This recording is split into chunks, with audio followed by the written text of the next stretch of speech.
Hi, and welcome to the 7th episode of Boosting Your E-Commerce Journey. This is Himanshu Parab, your host, with the 7th episode of the podcast. In today's episode, we'll discuss the top 5 e-commerce trends and predictions. This for the benefits of merchants who would like to sell the products online and grow their brand. For listeners who have joined us for the first time, just to give you my background, been in technology in India and US for 25 years in software development. This includes both product development and software services. In recent times, spent a considerable time in e-commerce and we are simply loving it. One of the key reasons we started with the podcast was because in our discussion with many budding entrepreneurs who are trying to grow their business online, we noticed that there is a constant need for some form of support and direction, notably when there are obstacles or challenges along the way in e-commerce, particularly for first generation entrepreneurs. So we decided why not reach out and share our perspective on e-commerce and possibly the way forward. All this while trying to make e-commerce fun, insightful, and engaging. Welcome again to today's podcast, where we'll be talking about e-commerce trends and predictions. As e-commerce continues to grow exponentially, it is changing the way we find products, make purchases, and in general, how business is conducted. Every year, new trends emerge that help make shopping online faster, convenient, and more personalized. Whether you run an online store or just love shopping online, we'll explore how these trends and predictions are shaping the future of e-commerce and elevating the customer experience for everyone. In today's episode, we'll discuss the top 5 trends followed by the top 5 predictions, which I think will have the most impact. Here again, our focus will be more on what will have the most impact to business overall. The first trend in today's discussion, which is mobile shopping, is something I'm sure most agree just because it's already an ongoing success story. However, I'm calling it out just because of the sheer impact it has and will continue to have on business overall. A recent study conducted by Forbes suggests that global mobile commerce sales are expected to exceed 3 trillion by 2027. Mobile commerce, which includes smartphones and tablets for online shopping and payments, has already seen a rapid growth and is not a secret anymore. However, the numbers predicted are astonishing. It has been also said through some sources that over 60% of all e-commerce transactions are made through smartphones. Keeping that in mind, almost all marketplaces have built their mobile apps, and individual merchants are, at minimum, ensuring that their stores are rendered on mobile devices.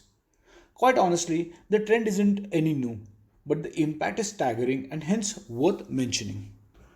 The second trend that I would like to highlight is omni-channel presence.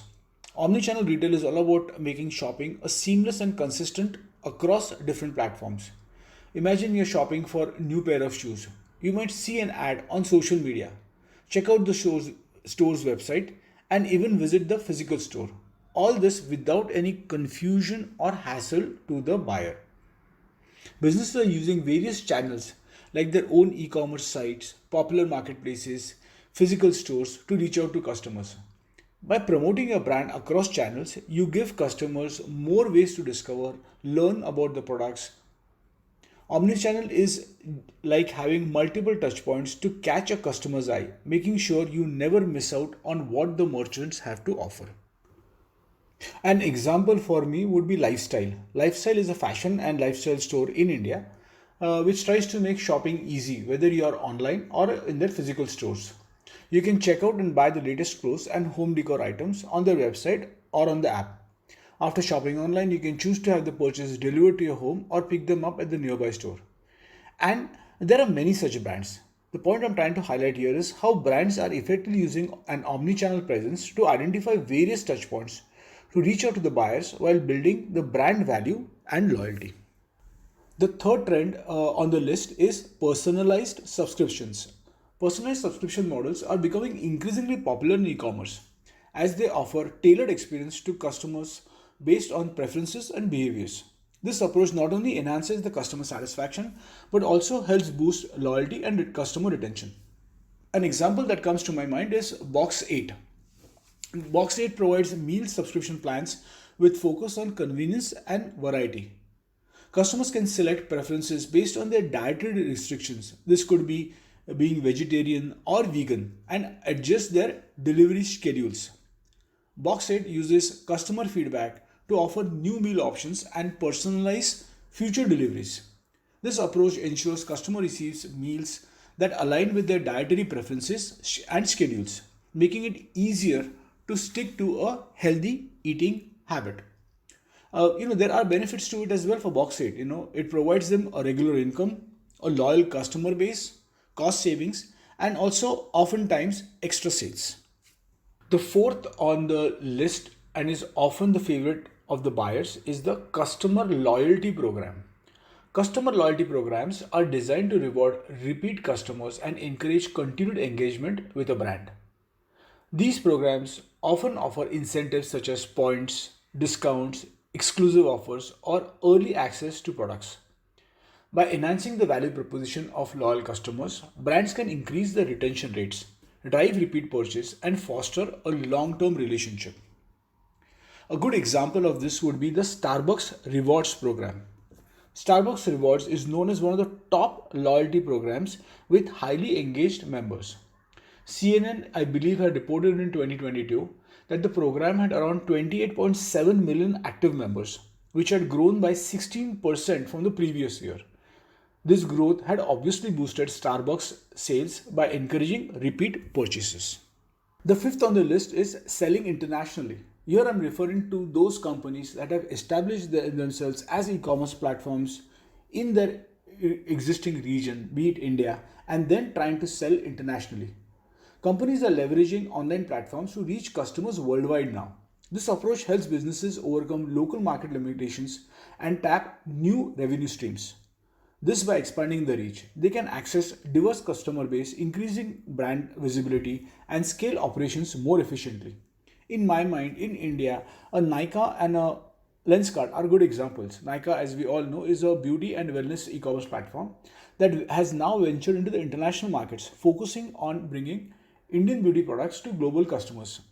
They're in At the present time, they are targeted UAE and other Middle Eastern countries. Similarly with Lenskart, which has done phenomenally well in India, has tried to venture out, expanded its operations to other several international markets, which includes Middle East and Southeast Asian countries, aiming to leverage the global demand for affordable and stylish eyewear in their instance. Now that we have discussed the top 5 trends, I will also touch on the top 5 predictions. I will share the predictions with a caveat though. Here, these predictions are somewhat explored in the industry today, but according to me, they are used sparingly in bits and pieces and definitely not to their full potential, which is what I predict is going to change in the next 2 to 3 years. So here it goes. The first prediction, an obvious one for me personally, is the use of chatbots. Personally, I think they have been sparingly used in the industry, but I think and I predict it's going to change. A study by SmartBots suggests around 67% of the business leaders experience an increase in their sales by using chatbots. Chatbots provide instant response, manage and answer complex queries, reduce human effort, and there are much more benefits along with it. It has been also said that companies that implement AI chatbots achieve up to 3 times higher sales conversion than those using conventional website forms. This thanks to their personalized and real-time engagement chatbots. To put an example around it, I think we've heard about H&M, a fashion retailer based in Sweden. They recently designed chatbots that help users by asking them simple questions about their style preferences, and based on that, chatbot showed them pictures to choose from. Using this information, chatbot creates a personalized fashion profile, suggests outfits, and then directs users to where they can buy those items. The second on the list of predictions is AI and ML, artificial intelligence and machine learning in e-commerce. AI in e-commerce, in simple terms, refers to the use of intelligent algorithms to automate processes, personalize shopping experience, and enhance the overall customer engagement. We spoke about chatbot. AI is widely used in tasks such as customer support, personalized recommendation, and product searches. Machine learning helps e-commerce platforms learn from customer data by looking at things like customer behavior, past purchases, and preferences. ML or machine learning can recommend products that are more likely to interest the shoppers, adjust the prices to match the demand, and even predict what customers might want to buy next. We could plan a full episode on AI and ML, but for now, in simple terms, it makes online shopping smarter, predictable, and more personalized, which leads to an elevated customer experience, building loyalty, and generating higher revenues.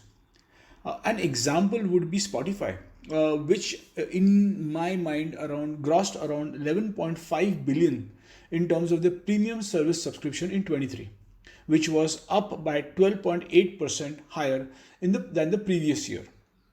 Premium services brought around 87% of Shopify's total revenue for the year. AI had a significant contribution to their overall growth. This could be as simple as creating playlist or selecting tracks based on behaviors, musical taste, and preferences. With consumers becoming more environmentally conscious, we predict in the coming years, consumers would look for more eco-friendly focused e-commerce platforms and products while making their buying decisions. And that is our prediction for prediction number 3, which is eco-friendly e-commerce. This trend, though, has not caught up as much in India, marginally to some extent. We predict things will change, particularly in certain segments in the next couple of years. Eco-friendly e-commerce focuses on minimizing the environmental impact through sustainable practices across various aspects of the online shopping experience. This includes reducing the packaging waste, offering eco-friendly products, utilizing renewable energy, and promoting sustainable practices through the supply chain. And as environmental concerns grow, both consumers and brands will increasingly prioritize sustainability, making eco-friendly e-commerce an essential trend. An example would be Better Homes, an Indian e-commerce brand specializing in eco-friendly home products. They offer a range of products like biodegradable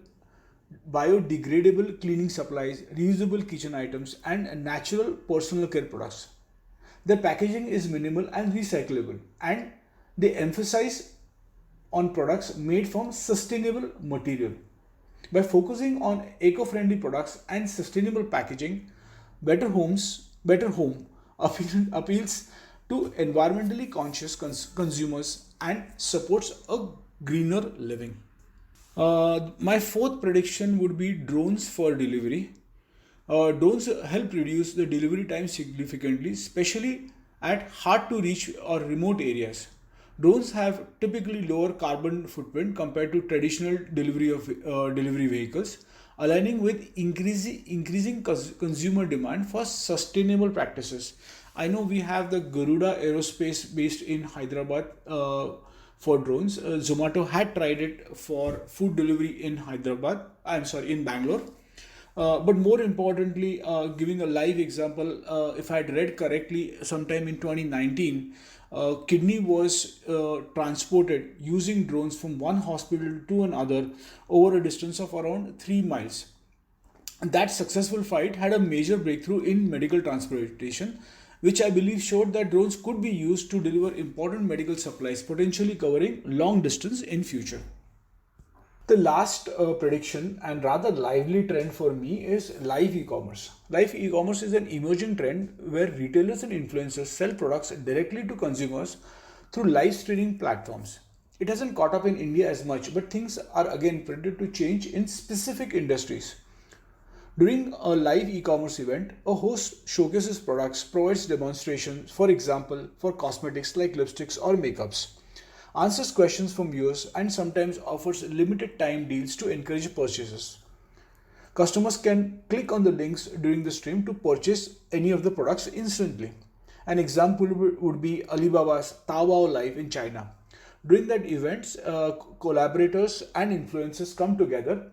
Brand collaborators and influencers come together to host a live stream where they showcase everything from fashion to electronics. Viewers can ask questions in real time and see how products are used. Live e-commerce has been growing globally with platforms like Amazon Live, Facebook Live incorporating similar features, providing a complete immersive shopping experience that blends, more importantly, entertainment, social interaction, and retail. Finally, as we draw closer to concluding this episode, I would like to summarize that e-commerce continues to evolve rapidly, driven by emerging trends and technological innovations. Mobile shopping, omnichannel experience, personalized subscription models, and more are shaping how business interacts with their customers, providing convenience, flexibility, and seamless shopping experience across platforms. As we conclude this episode, I would like to close by saying that e-commerce trends and predictions not only provide a roadmap to adjust to the constantly shifting e-commerce landscape, but more importantly, identifying opportunities for growth. This particularly is true and most relevant for merchants who want to grow in the e-commerce space. Thank you for tuning in. I hope you found this episode insightful. Kindly share this podcast with your friends and colleagues who you think might find it useful. Also, it helps us reach more listeners. If you'd like to reach out to us, we can also be reached at info@buildmymart.com, an e-commerce platform that helps small and medium businesses build, launch, and manage their online store at an affordable price. Join us next week and also share with us your suggestions on more topics in e-commerce and that you would like to explore. Till then, keep exploring e-commerce and have fun while at it. Cheers, signing off, your host Himanshu Parab. Thank you and bye-bye.